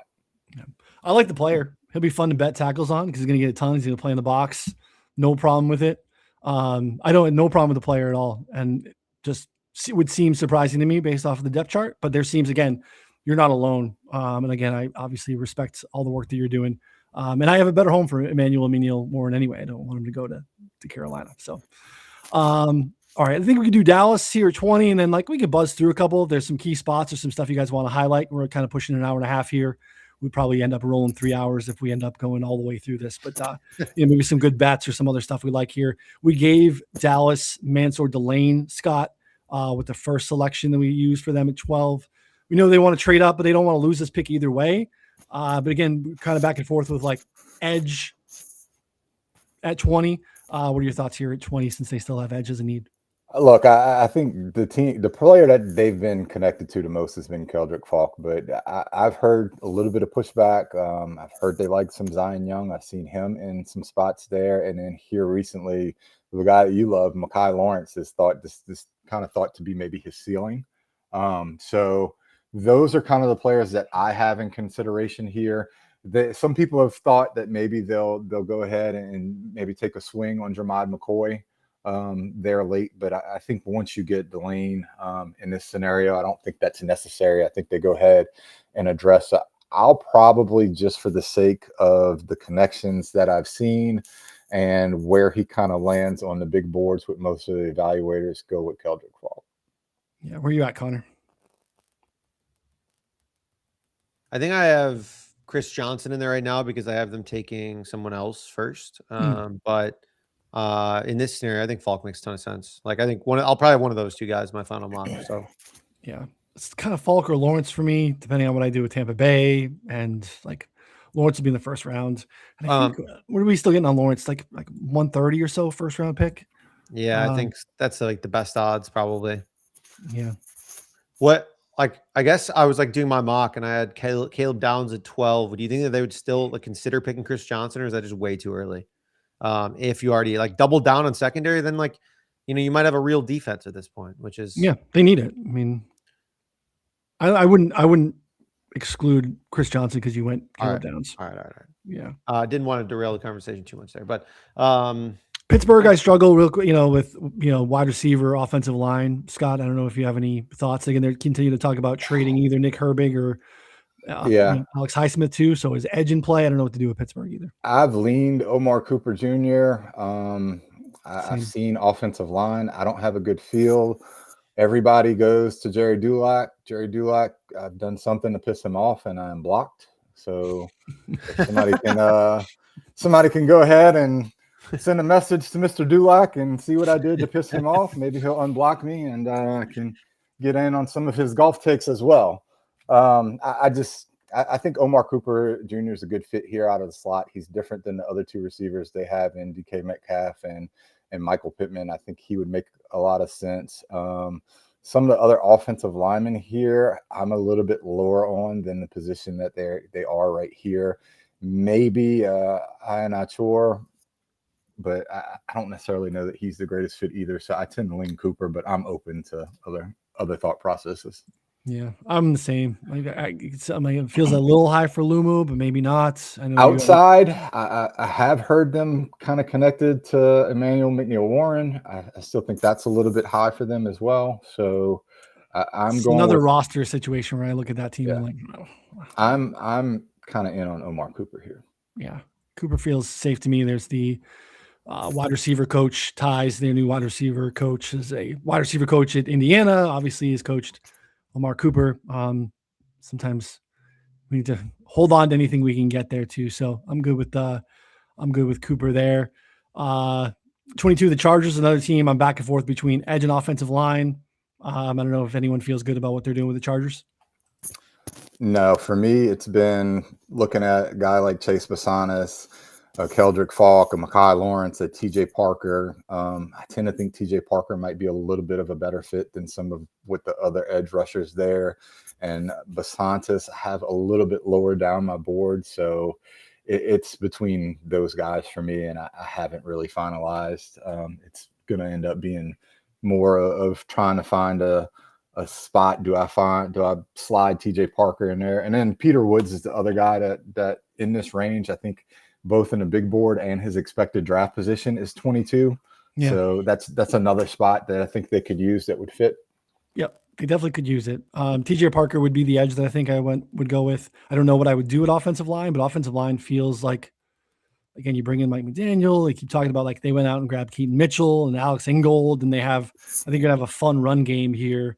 We Marion Cooper mixing into, or Marion Hampton mixing in too, excuse me. And then offensive line, just again, you want to give some versatility, guys that can, slide to guard and that can kick out in case you have kind of the apocalypse along the offensive line like you had last year. So tough team. I'm not sure what to do. And I think Nick Garisco that was with us, I think he's in on Caleb Lomu, which is, I think he's got a unique perspective on that and thinks that Lomu could slide in and play guard and be an insurance policy to kind of be that swing tackle should one of the tackles go down or any of the recovery from injuries last a little bit longer. So that's another interesting play, trusting Nick's opinion on some things. Yeah. I think I had Lumu until this morning and I have Parker, and I'm still not finalized and don't know what to do with it. 23 Philadelphia. Look, we've been kind of on offensive line. What do we want to do for this? Lomu, is that what we said? Yeah, I was buzzing through, but yeah, you can put it. Yeah, well, it's below Lomu. They've had some success going to small schools.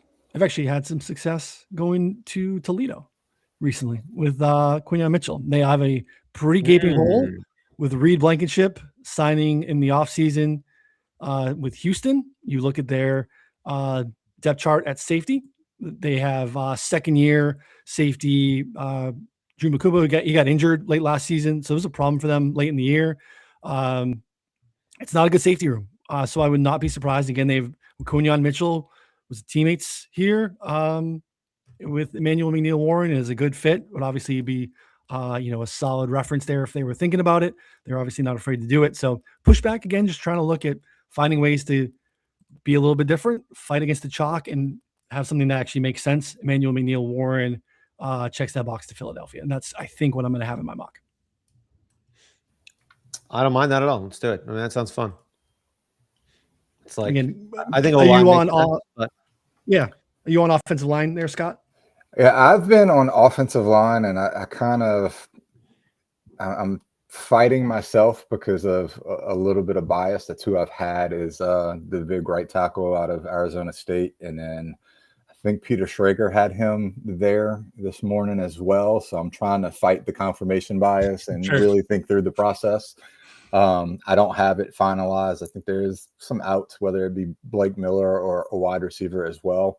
So I'm still going through the thought process. Some people seem to think that this is a team that might trade up to try to get in front of Detroit as well for possibly a Monroe Freeling. So there's a lot of outs here for Philadelphia. I don't think they're married to any specific pick. I just tend to think with Howie Roseman, I think either process can go. I don't have a comfortable home for Emmanuel McNeil-Warren.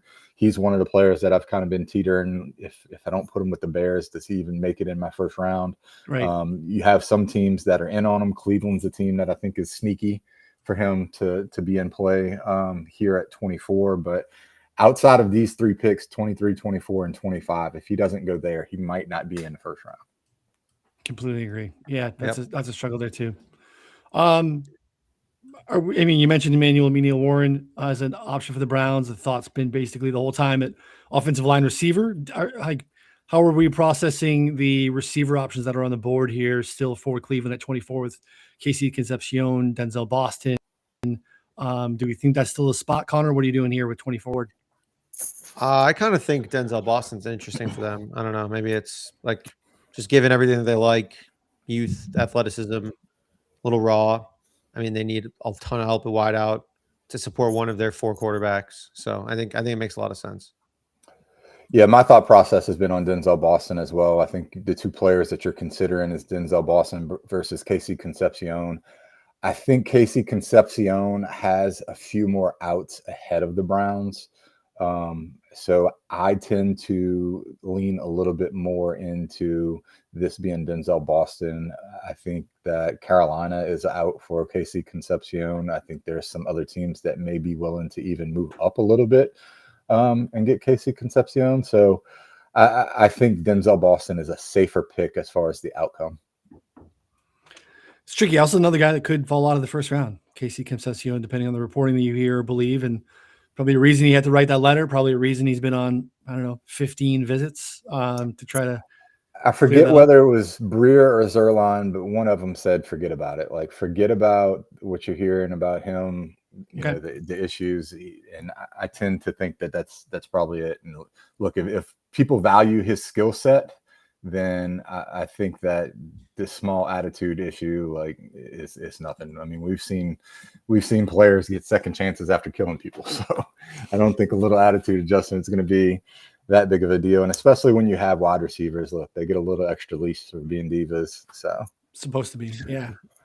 If you don't think you're great at receiver, then I don't want you on my squad. That's for sure. 25 Bears. This is, Bears have kind of feel like, one of the other chalk spots has been Emmanuel McNeil-Warren. They've also been penciled in. Basically, if you don't see that, it feels like an edge spot, which makes a ton of sense. Some people think the offensive line could be a need. They've had some, off-season retirement and late season injury stuff. Scott, what are you doing here with the Bears? This is one of the spots where I've had McNeil-Warren. I kind of look at the defensive line, but look, you guys lean on me for New Orleans, so I'm kind of leaning on you for Chicago. This is your local area. I know that Connor's kind of had some sources that have panned out in the past. I think they addressed the defensive tackle is where I tend to lean. I don't have Peter Woods off the board yet, and so I would kind of look there or TJ Parker. I think those are the 2 guys that make sense for me in that area. So that's kind of my lean. But look, I will defer to y'all. Yeah, my guy has not gotten back to me, so I have no info here. But what about Malachi Lawrence here? Is it too early, to not the right fit? I don't think it's a problem at all. I also think this is actually would be kind of another team for Mesador, because they've actually been a team that's not been afraid to draft a little bit older. Man, I actually really like that now that you said it. Like, I mean, Ryan Poles loves his olds. I mean, dude is about to go crazy in the nursing homes when he's older. I mean, just loves them. I mean, it's like drafts 24, 25-year-olds. Keldrick Falk has been another player kind of mentioned in this area. Yeah, he's there for sure. Zion Young has been mentioned in this area. I think it's a little high for me for Zion Young, but I think you put any of them there and they kind of fit. Yep. I mean, the Bears are entering their like win now window. Like, if you can get a pass rusher who's going to be good for like 3 years, who cares if he's 30? Like, this is your window. Like, this is it. Like, Mesador is awesome. He's really good. Apparently, I saw something the other day. Like, he's all ball. Like, it's all he wants to talk about. It's all he's interested in. Like, he just lives, breathes, dies football. And some teams love that stuff. Like, this would be a Belichick guy. Belichick would, trade a bunch of picks to get out to draft Mesador. He'd like mortgage the future because he loves ball. They could talk about, ball all day on the plane and stuff like that. So, yeah, I mean, I like the interior defensive line stuff too. Peter Woods call out, but yeah, I feel like edge is a good spot too. I think they like what's going on with Austin Booker, but all good defenses have 3 at least at edge. So where would you lean? Would it be, is TJ Parker a good fit here? Yeah, I ran out of Parker. If and in both your opinions, if it's TJ Parker and Hakeem Mesador both on the clock here available, which way would you lean? I've leaned Parker because Parker's another one of the guys. If we go back to look at what we'll see on Friday, you'll see 2027 first round mock draft. Everyone's got to be first. They got to get next year's mock out real quick. You would have seen a ton of TJ Parker in the top 5, top 10.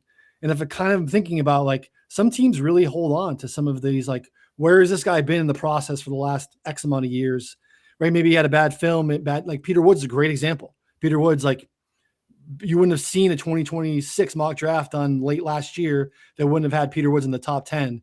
Lost a little bit of weight, didn't play as well, but some teams hold on to like, this is who this guy was, and we believe he is. We get him in our building, we can fix him up. TJ Parker's one of those guys too that's kind of been, had like a top 10 grade on him for most of the year.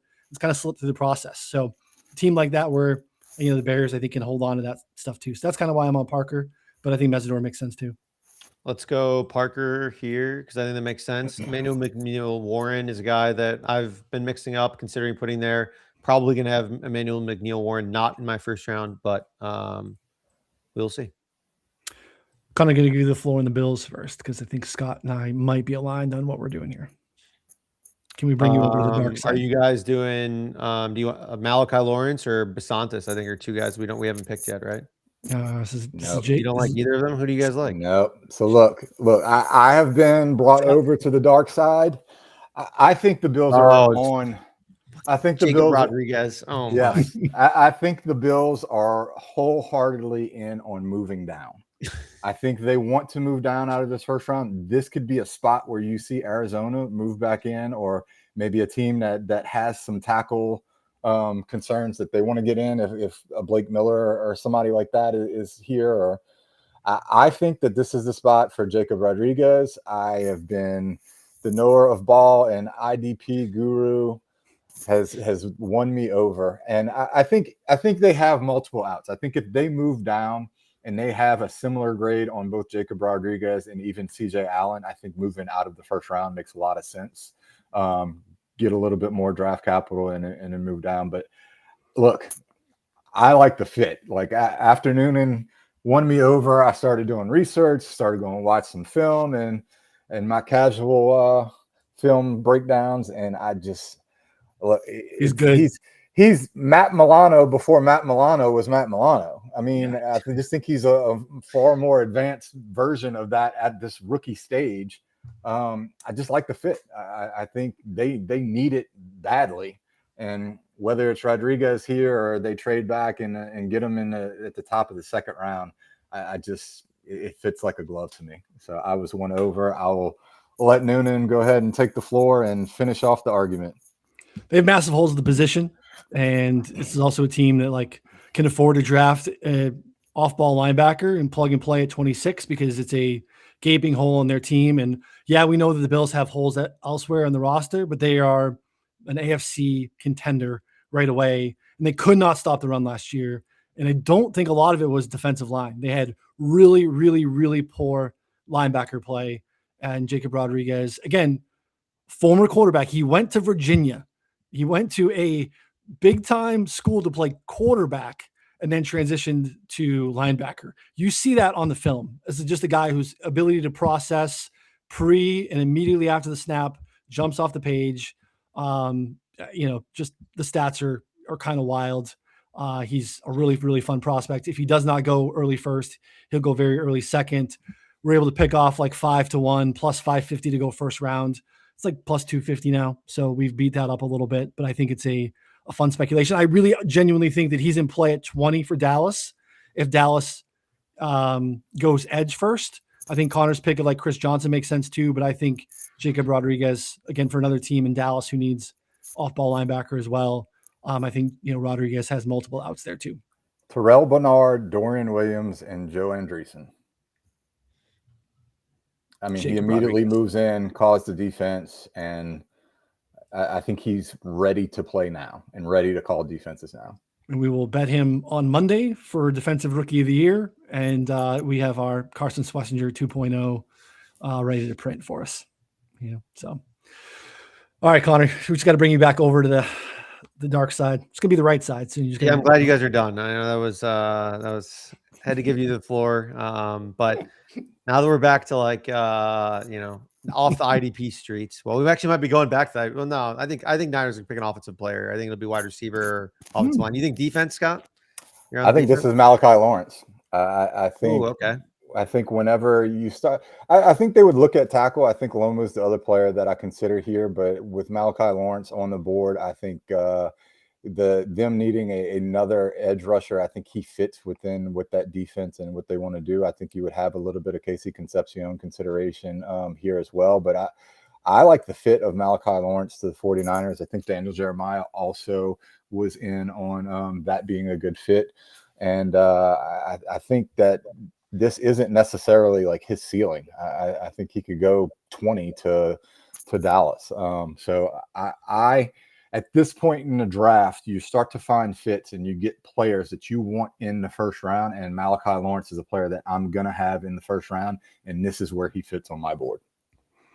No problem with it too. I'm considering him at 15 for Tampa. So he's 1,000% going to be in my first round.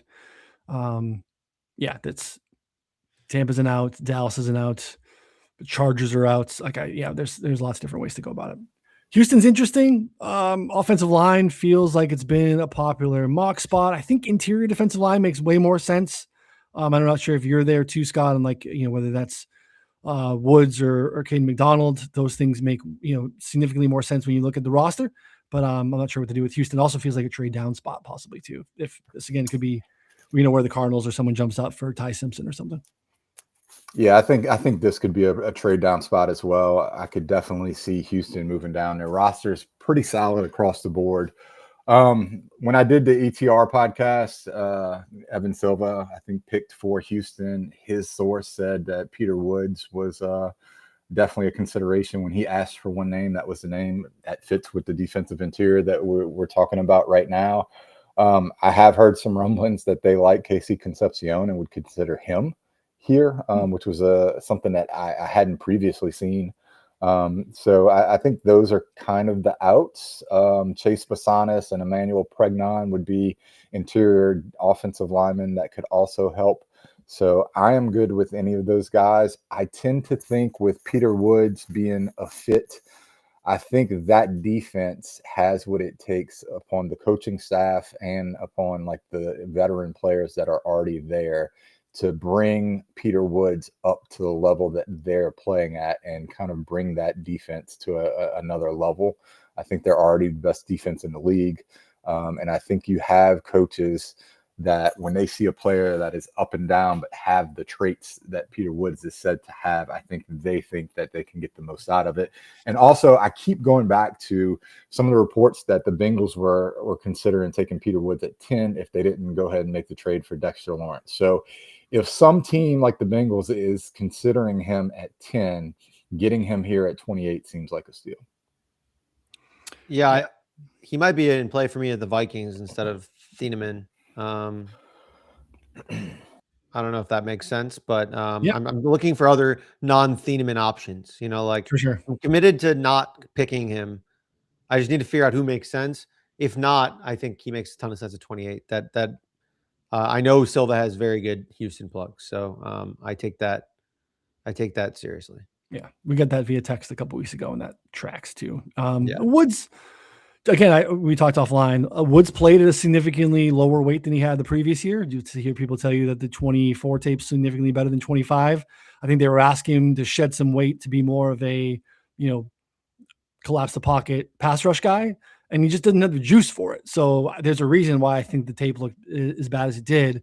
And again, if you go back to where were we at this time last year, everyone was making a early mock draft, early top 10, and had Peter Woods in it. And again, teams, I think, hold on to some of that stuff. So being able to get him at 28, they probably feel like we can get him in the building, fatten him up, give him a couple of, bulls on the end to go do their thing, and just let him just draw double teams, and that'd be a really nice fit for the defense. I think we're all probably agreeing that corner is the play here, 29 for the Chiefs. Who that is, I think we maybe disagree, because again, you could sell me on the Speed McCoy spot. I know Connor seems to want to find a home for Chris Johnson for sure. I also think this is a great schematic fit for what they do and who Colton Hood is. So I think all three of those are pretty viable. Does someone have a case for a non-quarterback? Connor, I'll let you go first. I don't think, I mean, in this case, like, I guess probably KC Conception's too redundant with like Rashee Rice, I think, in a lot of ways. But I don't think wide receiver would be off the table here. I think corner could make sense. I'm not going to have Jermod McCoy in my first round. Just going to have him falling out and making way for another guy that we got to talk about here in a couple of seconds. But yeah, probably given how this board fell, I think Hood makes a lot of sense probably in this instance. Where are you going, Scott? Look, I'm split between Hood and Chris Johnson here. I think both of them make sense. As I alluded to earlier, if Lomu is here, he's a player that I have in consideration with Andy Reid's connections to Utah coaching staff. So that's kind of where I'm leaning as well. And we have Blake Miller sitting here as a right tackle option as well. There's many outs. I tend to think that secondary is in a bit more dire straits than what that offensive line is. So I would lean towards one of the cornerbacks. I think Colton Hood has been mentioned a little bit more as having a higher ceiling as far as like possible draft slot. So I would go with Colton Hood. Yeah, I like Hood. I think his problem, he's probably a little too handsy. He's pretty physical, but again, if you want to play press man on the outside like Spags likes to do quite often, I think Colton Hood fits that. Doesn't mean that Chris Johnson can't, but I know that that's kind of what Hood has done quite a bit at Tennessee. So fine with either of those, and really okay if you want to give Miami at 30 the next one. But again, Scott, any thoughts on what Miami does at 30? I think KC Concepcion would definitely be in consideration here as horrible as with that second. I mean, both the secondary and the wide receiver is. I think you go with the Concepcion upside here. There's going to be some other cornerbacks that could come into play. So that's kind of where I lean, is towards Concepcion based upon where we have the board. You don't like Jalen Tolbert and Tutu Atwell and Malik Washington? No. No. And the other thing I will say is, if we're building for upside, McCoy is in the mix for the Dolphins. I don't think anybody's pretending that Miami is playing to win next year. The upside, even if he has to sit out, I think Miami is a team that's insulated to deal with that as far as the expectations go. So he's another player that I'm considering there for Miami, because that's also a player that was supposedly, when the injuries weren't thought to be a concern, McCoy was in consideration at 11 for them. So I think that's something to look out for on the outside. It's a good call. All right. New England would love Blake Miller or Max Einiger. I think those are probably pretty easy splits. I don't know if they do what they would do with both being on the board, but it's definitely one of them. Look, I've seen your coach. I've seen Mike Vrabel be handsy with Rossini. I've seen him be handsy with Ione. So it's true. I think it's going to be Ione. Once he gets your hands on you, it's really hard to get away from it. So allegedly. Well, the problem that we're in now is that we have two guys. We had two guys with Ione and Blake Miller that I both think are like probably going to go first round, at least personally. But I am not going to have. I'm having Ty Simpson go 32 here to the Seahawks. Yeah. Sorry, to the Cardinals. That's where I have them as well. It's hard to really pick and slot. I think Buffalo, Houston, and Seattle here are kind of the teams that are in play. I tend to think they might have to go a little bit higher than just a couple of picks. I just think that the smoke and heat that you've heard from Arizona being interested in Ty Simpson, I think they may be bidding against themselves and not even know it. So I could see them going a little bit higher than this spot, but with how much Seattle is rumored to want to move down and get some more picks, this is the spot where I'm going to have Ty Simpson in my mock draft. Agreed. Yep. we did leave some guys out. We didn't get Chris Johnson there. We didn't get Blake Miller in there. Yeah.